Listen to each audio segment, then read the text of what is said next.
it, fam. Let's get to it. I had this realization, and it was that the greatest trick the devil ever did was not to convince the world that he didn't exist, but to convince the world that they would be able to recognize him if they saw him. See, if I was to ask any of you who you thought the enemy was or who you thought Satan was, you'd probably come up with a list of names of people that you just knew in your mind this person had to be the enemy.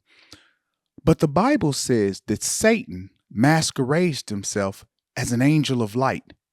And it is no coincidence that his servants masquerade themselves as servants of righteousness.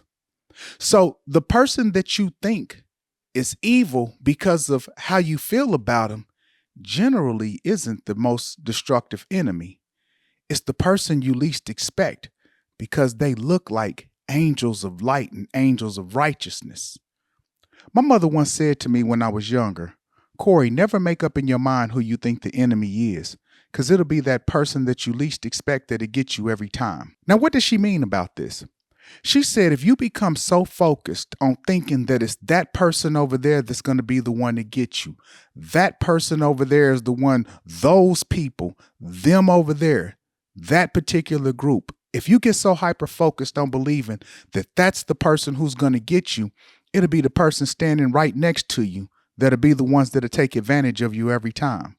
See, when you are convinced that those people are wrong, then you always prepared for it, but you rarely prepare for that person that's standing next to you. Here's an interesting account from the Bible. It takes place between Eve and a serpent. And the Bible says that the serpent was more cunning than all of the other creatures God had created. And the serpent said to Eve, did God really not say that you shouldn't eat from any tree in the garden? But before we get into what he said, let's get into what he was.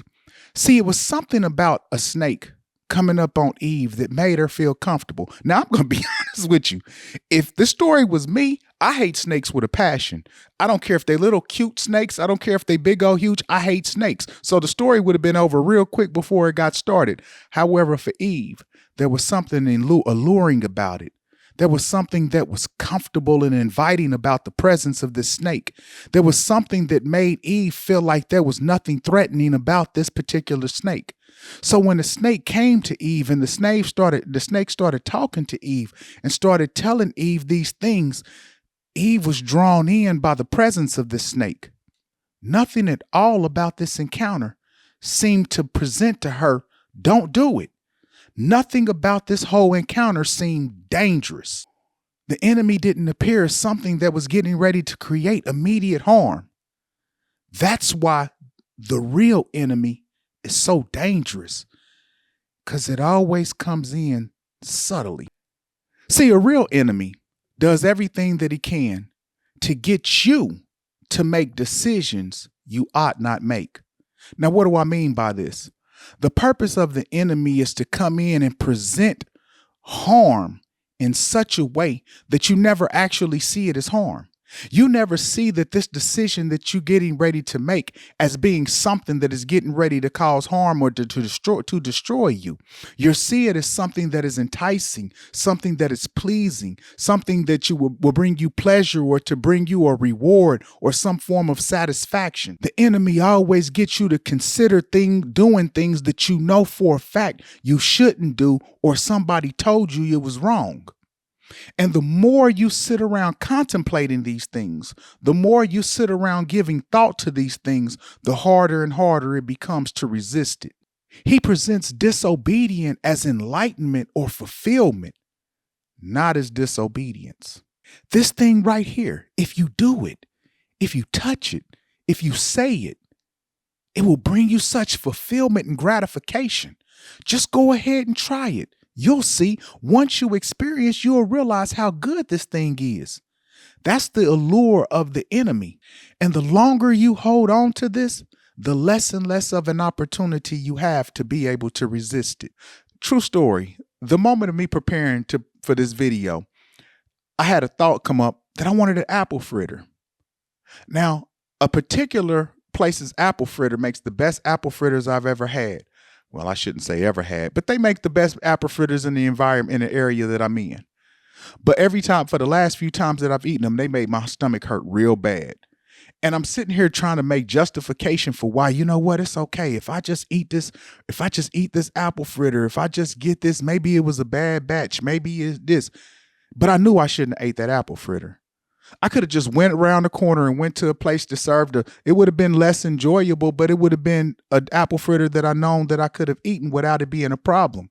But the more and more I kept entertaining the thought, the more and more I eventually gave in. And sure enough, what do you happen? Man, my stomach is still hurting. This days later. That's what disobedience does to you. It gives you gratification in the immediate, but the end is pain and suffering. See, if the enemy came to you presenting you with something you wasn't at all interested in, it'd be easy for you to resist. If the enemy just immediately came up to you and started talking about doing some things to you that you knew for a fact was going to hurt you or harm you, you wouldn't do it. But that's not how the enemy comes. The enemy comes subtly, taking this one thing that you know to be wrong, but shaping it and presenting it in such a way that seems so enticing and, to be truthfully honest, doesn't seem dangerous at all. But mix a little desire and pride. Pride is this overwhelming sense of entitlement. You earn this. You deserve this. You should have this. Why not you? Why shouldn't you be able to have this? Now, once pride enters into the mix, it's a wrap.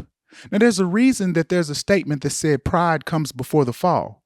That's not saying that without pride you won't fall, but it is saying that once pride shows up, you will hold on until you fall. Once pride enters into your mind, it will convince you that nothing else in the world matters but you having this one thing right here before you. Now back to the serpent and Eve for a minute. The purpose of the dialogue was always to get Eve to the point of feeling pride, to get her to the whole point of believing she deserved to eat that which God told her wasn't for her. Listen how he puts it. God knows that the moment you eat from this tree, the moment you taste this fruit, the moment your eyes are open and you understand what God knows, knowing the difference between good and evil, he knows you'll be just like him. Gotcha. Pride settled in. Pride got into her heart and got into her spirit. From then, it was a wrap. Once Eve let it get this far, it was game over. The rest is bad history. So why am I sharing this with you? Notice that there was nothing about this story between Eve and the serpent that jumped out as blatant evil. Everything presented itself in such a subtle, alluring, enticing, almost intoxicating situation that made Eve feel comfortable to throw away her whole life. Made Eve feel comfortable to make decisions that would destroy not only her, but the whole future to come. And never once did it start off looking like it was evil, death, and destruction. See, had Satan showed up with a pitchfork and a tail and horns and fire and flames and snotting and snarling, of course Eve would have been like, no. But that's not how the enemy appeared. Nothing that was presented seemed as if making this decision was getting ready to be the one thing that tore your whole world apart or to destroy everything about you. And that's what makes evil so dangerous. It never appears to you like this one decision is getting ready to be the decision that wipes out you and your future forever. It always just seems like this right here is the one thing you need. It's going to bring you gratification. It's going to bring you peace. It's going to bring you happiness. But its end is destruction. Always be on guard. The trick of the enemy is to come in and present disobedience and wrong in such a way that you never once consider the possibility that this is death incarnate.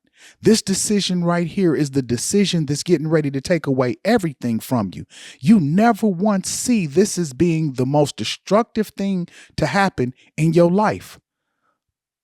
I've once said this before. God set up the chessboard, but it was the Satan who made the first move. He's been at this for thousands of years, crafting and honing his skills to get you to see disobedience as a form of enlightenment, as a form of you gratifying your flesh, not you destroying your life.